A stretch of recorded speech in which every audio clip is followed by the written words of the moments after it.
on accueille Julien Mielcarré, c'est l'heure de la pépite. Bonjour à tous. Bonjour, Achabada. Julien. Un peu d'amour ce matin. De l'amour dans le métro. Je voulais vous montrer, on avait tiqué hier sur cet article dans le Parisien. Elle recherche le bel inconnu de la ligne 8. Et oui, c'est une jeune étudiante de 21 ans qui, prenant le métro, la ligne 8 du métro parisien, a flashé sur un garçon qui était assis dans le métro. Elle s'est donc mise en tête de le retrouver. On dirait un scénario de film. Alors qu'est-ce qu'elle a fait avec son meilleur ami? Regardez, elle a placardé des affiches dans le métro parisien pour pouvoir le retrouver l'inconnu du métro.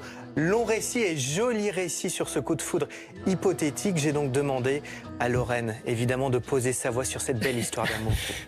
Je jette sûrement une bouteille à la mer, mais je tente. J'ai rencontré vendredi dans cette structure si romantique un garçon sur la ligne 8.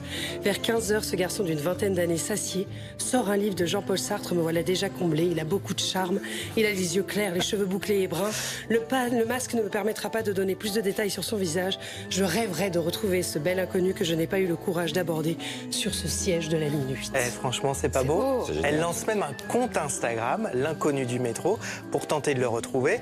Et en une journée, ça a marché. Elle a retrouvé son inconnu du métro. Alors Athénaïs Keller a appelé cette jeune étudiante. Alors il y a l'inconnu du métro, mais il y a l'amoureuse inconnue. Elle veut garder l'anonymat. Ah, on la comprend. Pour le mystère de toute cette histoire. Écoutez. Très rapidement, il m'explique qu'en fait, il a quelqu'un.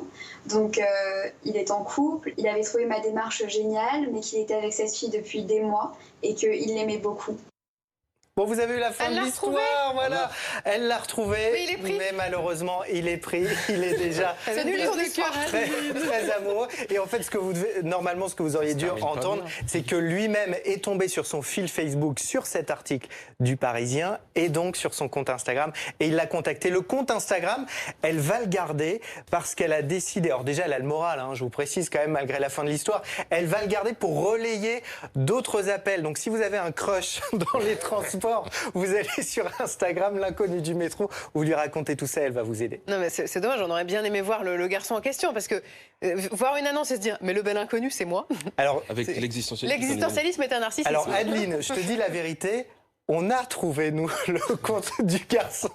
C'est vrai ? Alors évidemment, je ne vais pas l'afficher ce matin, mais je te le ferai passer. Je vous dirai, c'est promis, si c'était vraiment un bel inconnu. C'est un bel inconnu. Merci Julien.